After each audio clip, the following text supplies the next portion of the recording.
Hello and welcome to the ISRK podcast. I'm your host, Kumar Vikrant. I'm a doctoral candidate at the Department of Civil and Environmental Engineering, Hanyang University, Seoul, Korea.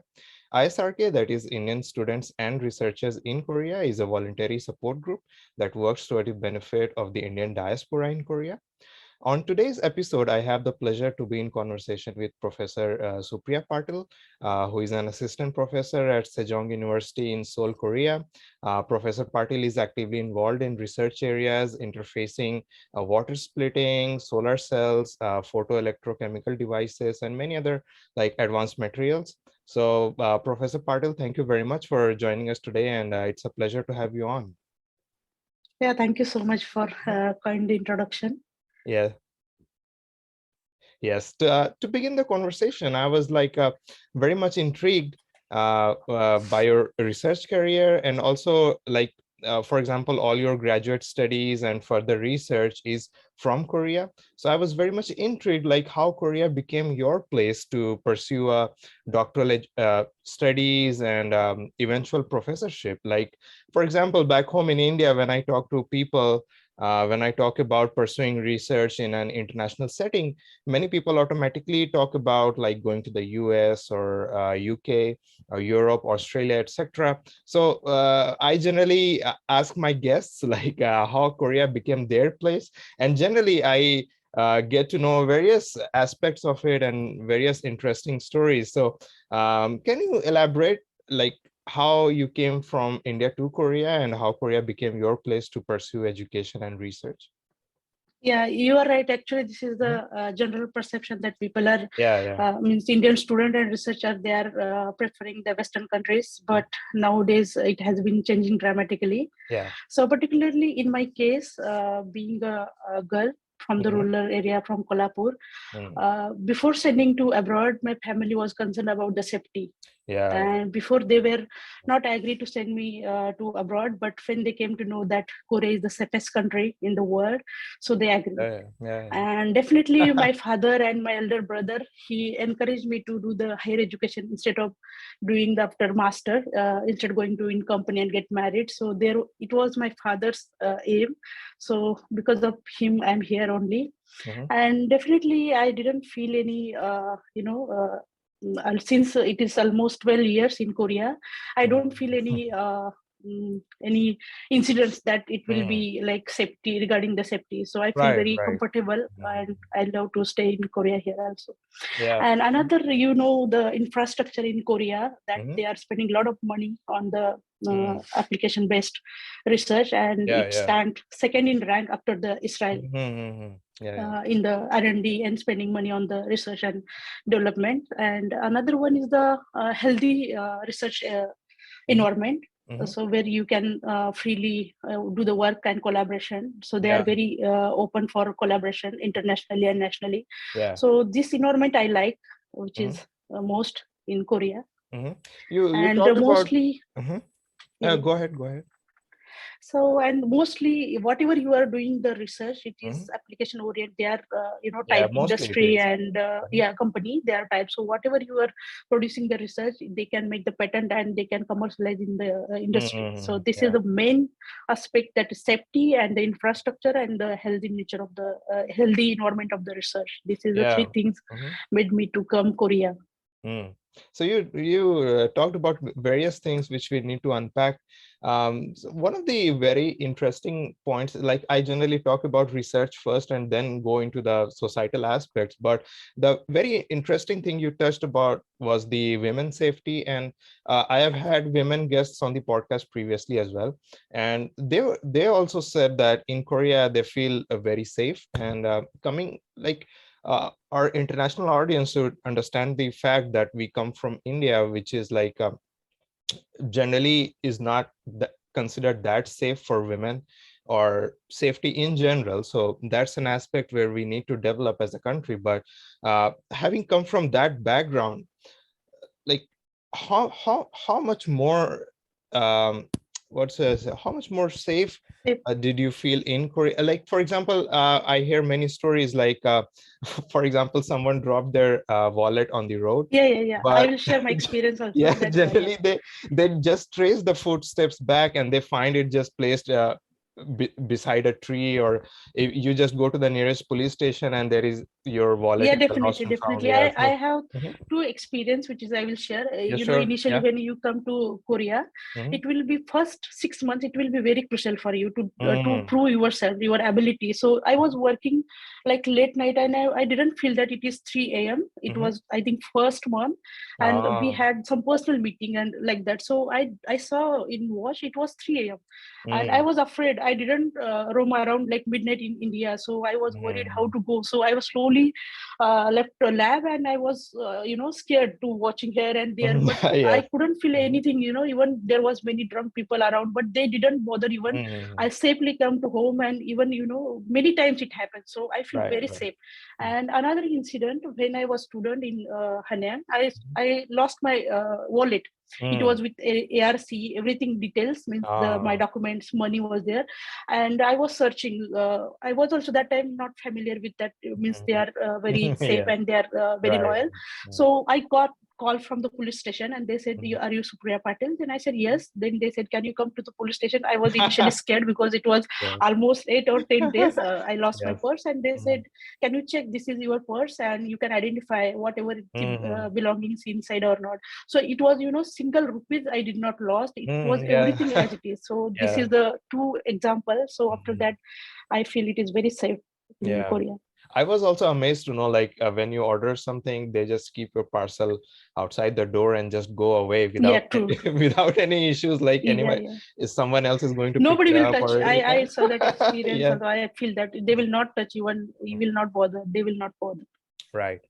And from the research perspective, I wanted to know, like, how beneficial is it to conduct research in Korea? Like you talked about the very strong industrial university tie-up and like excellent expenditure, and also in terms of innovation, Korea is like on top of, for example, in Bloomberg's innovation index and other aspects. So what differences do you feel, like, considering from other countries where you might have had experiences, is the conducting application-based industrial research, how much beneficial it is to do that in Korea? Actually, I didn't work in other countries, but I work in India and here. So I feel the difference. I will share my personal experience, where we are focusing on more on theoretical based and 20% application, 80% I think theoretical. But that is true. Without theoretical, you cannot make anything like any product. So that is also main pillar of our research. So I mean, Korea, they are doing completely, from the master, you can see that they are 80 to 90% time they are spending in the laboratory, and they are producing like the application perspective they are working, and master student, they are producing the good publications and patent also. So this is the difference I feel in between the, Korea and India, because I work in India and here only. In fact, more at work, I work here because since 12 years, I'm in Korea. So I was in master in India only for the master degree. So I feel that difference. So that's from the research perspective. And how about the teaching aspect? Like, what differences did you see? So as I mentioned, that theoretical, we are teaching theoretical in classrooms, and as I mentioned, and but here they are doing the same. I see. So it's more like more hands-on experience to the student, like like applying. And it's depending also institute, no? But nowadays in India also, some institute they are changing their, like they are doing like similar Korea, like master student. They are going for projects. They are after degree, even they are doing for the project experience, and even they are coming to Korea also. So it's now changing. Yeah, that's what I also feel like. The ultimate goal of research or these kind of fields is ultimate application is in the society, or at least the practical aspects. So until unless the students gets more hand-on experience and learn more by applying the science, until then they cannot learn completely. Okay, so moving ahead, like I was very much intrigued by your research work on water splitting and other aspects of nanomaterials, and especially the light-based application. So can you like expound on your research work? And of course, we cannot talk about it all in given the time frame, but can you touch upon the salient features of your research work? Yeah. Actually, recently I'm working on the water splitting, which is a hot topic recently. So generally, you see recently demand on the renewable energy is impressively increased. Due to due to fossil fuels, it is going to mm, finish. So we need to develop some sustainable energy resources for the future. And hydrogen is the one of the ideal candidate, which is zero carbon emission, and it is very portable Energy to dense, transport, energy density, and that's why people are using the hydrogen production. So there are several technology, but I am working on the electrochemical water splitting, and I choose the water because the earth, 70% of the earth made up of water, and it is abundant, so you can use that one. And even you can see the water molecule, it is made up of two molecules of hydrogen and oxygen. When you split, you produce oxygen and hydrogen. So that hydrogen you can use for the portable car and micro fuel cells. So this kind of research we are doing, and we are working on the transitional metal based catalyst, because generally water splitting, they are using the platinum iridium based catalyst, which is very expensive and rare, so we cannot afford that for commercial use. So if you use the alternative catalyst for this, so it can, which will be stable and it can be useful for the commercial. So that area I'm working more. Before I was working on solar cell, but recently I'm working on this last 2-3 years on the water splitting. So water splitting is very thermodynamically challenging, right? So is the research work progressing more towards like making it more energy efficient, or what's the hot topic within the domain of water splitting right now? Actually, photoelectrochemical is the mostly I think ideal, because we can utilize our sunlight to generate the hydrogen. So we don't need to give the extra energy to produce the hydrogen. So sunlight, powered by the sunlight, it will be the great impact on the hydrogen generation. So you must be developing like semiconducting materials that can harness efficiently. So how about the near infrared light absorption properties? And for example, you talked about like making the material work under solar light irradiation. So I think only very few materials right now like work very efficiently in that absorption band, right? Yeah.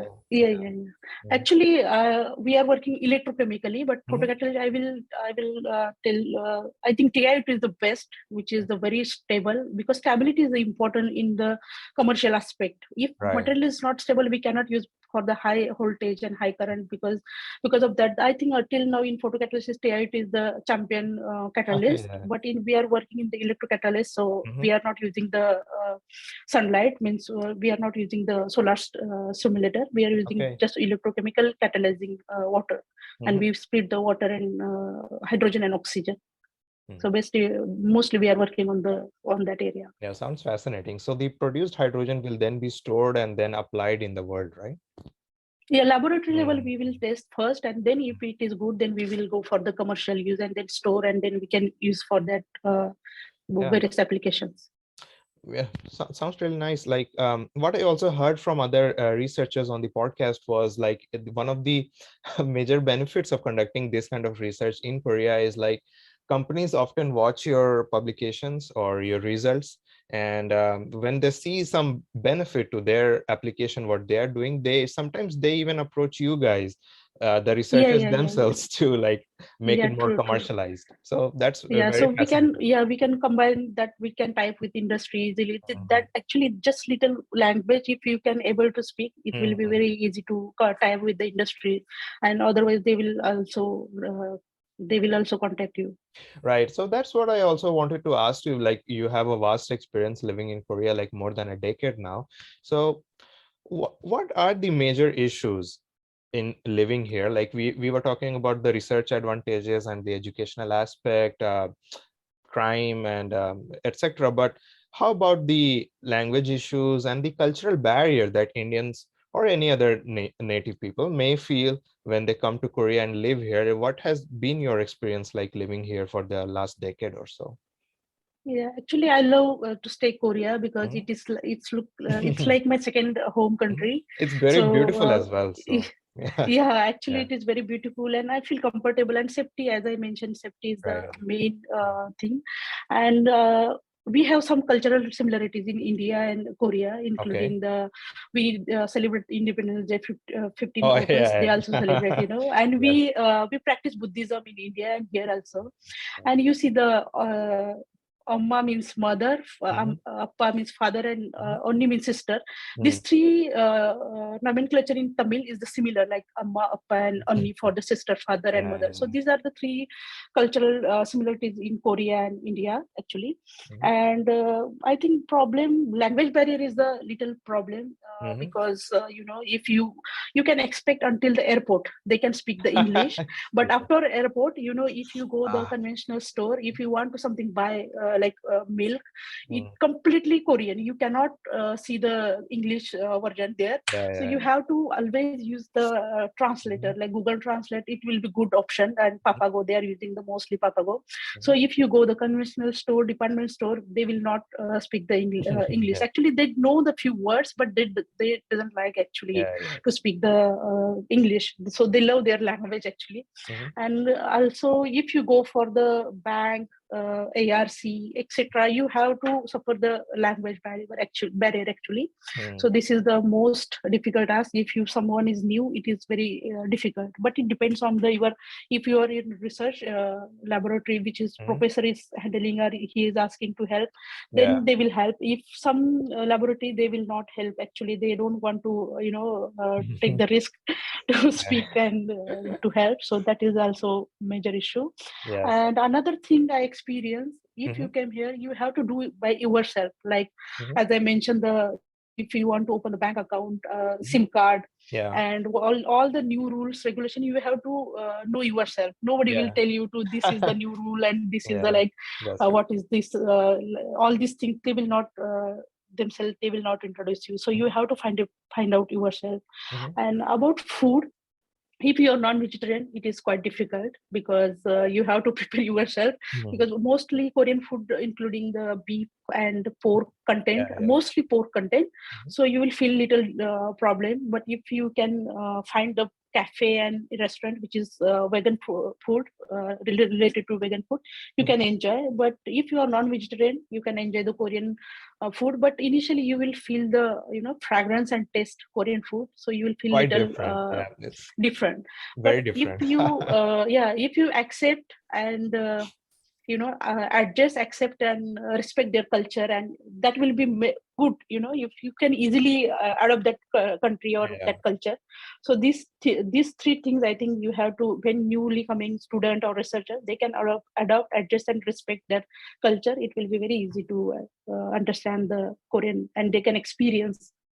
Yeah, in my perspective as well, like it's one of the most beautiful things to be able to experience other cultures, and until and unless you are flexible enough to like adapt some parts of it, or at least not adapt, so at least appreciate those parts of it. True. Unless you do not do that, then it might be more you cannot difficult. Understand the culture and everything of that country, any country, not only Korea but other country also.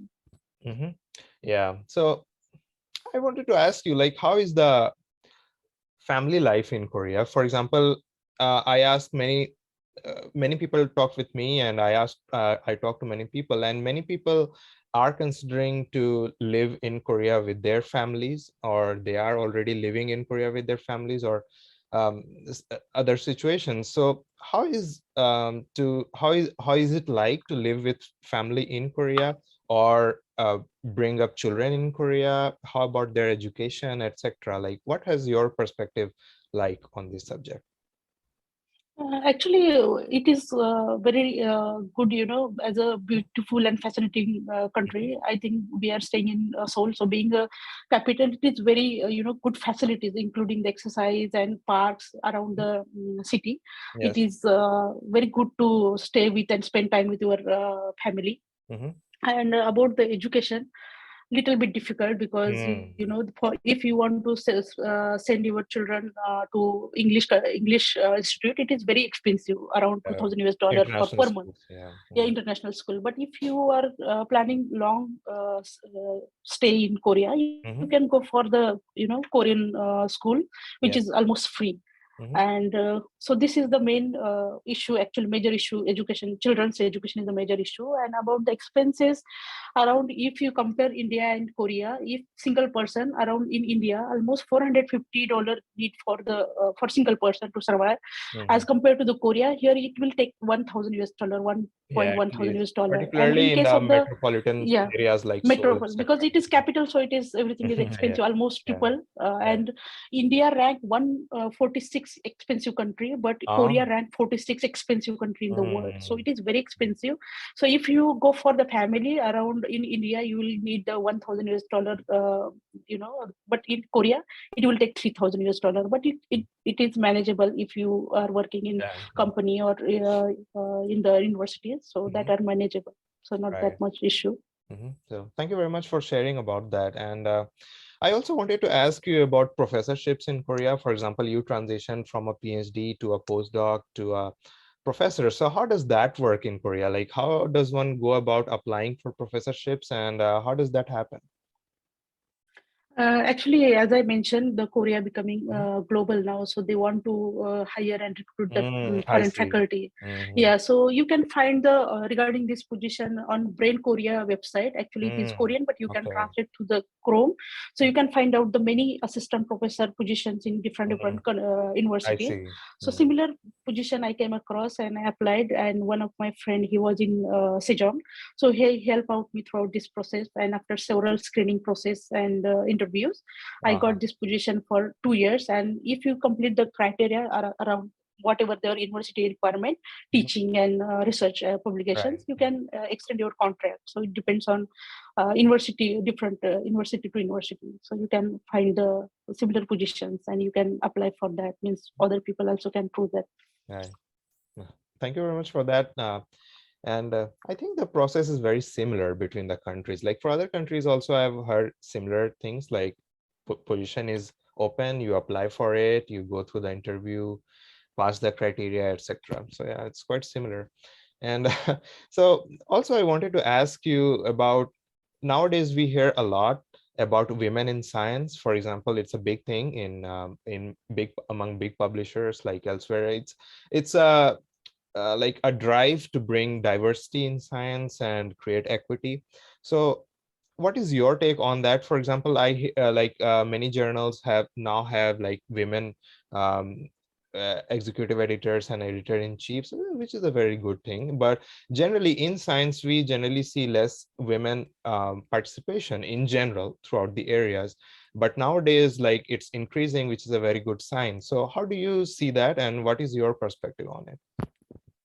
Actually, the research data shows that because of the gender equality and negative stereotypic and institutional impact, women are facing the problems because there are always discrimination and etc. But the DAS study, that is a draw scientist study report they conducted in 50 years ago in UK and Canada, it shows that it was 0.06% women in the as a woman scientist, but in 2018 it becomes 24%. So it is a good indication. It is changing. Yeah, it is a good indication that is changing. So for the becoming a role model woman, so we have to do the few things, that we should not underestimate the the confidence or women's power, so they can achieve their 100% task. They can similar to the men. And definitely if somebody asks they can able to accept any challenges. If they are interviewing, they should say yes. If somebody asks the mentor, so they should say yes. And definitely if you are going to panel, you should encourage to other women also to participate that. So in that way you can encourage to women, so it will be actually good. Yeah, and I think particularly coming from our country, like, it's very much important that we have more women scientists, or at least role models for the young girls to see and grow and try to emulate. Because as humans, we generally see like a perspective or a goal where we try to reach, and at least we all have role models in our general life. So I think, yeah. Yeah, actually, yeah, you can set your, as a role model, so other young women can take as inspiration that you can set the goal, or they can pursue their example after watching you, and you should do that to other women also. So that is I think I would say. Yeah. A part of this podcast is also to talk with different people, gain more experiences, and share that with the world wherever we can, because in that manner we can help develop all our understanding together. That's why I try to have like people from different backgrounds on the show, on the podcast, so that we can get more diverse More knowledge and experiences. we can share. Yeah. Although generally I have more scientists on the podcast or science related people on the podcast, but generally I try to have people from different backgrounds. So yeah, that's something I'm trying to do. And thank you very much for taking out the time to talk with me, and I really appreciate you sharing very thank you so much. Very clearly all the insights. So do you have any questions for me, or do you have any final comments on the podcast? Or yeah, actually, yeah, it is yesterday, I meet one function.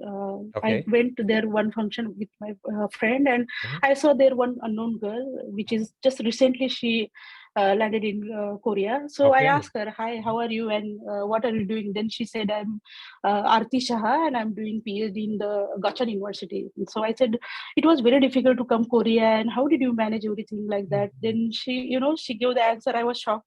She said, I was really worried, and my family was also worried to go Korea in this situation, COVID, and so many professors, they were canceling the admissions and etc. because of has delay. been a very difficult time. Yeah, actually, but she said, I contact ISRK admin, that Iqbal Kaji, and he helped throughout this process, and I'm here because of ISRK team.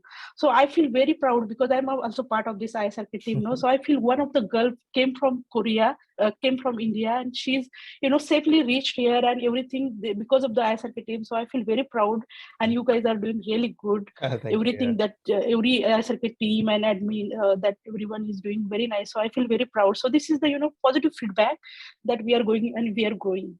And especially she was girl, so I feel more, I feel more proud. It feels much grander, like better. Yeah, actually. So this is just my final. I think it was like, it was good news.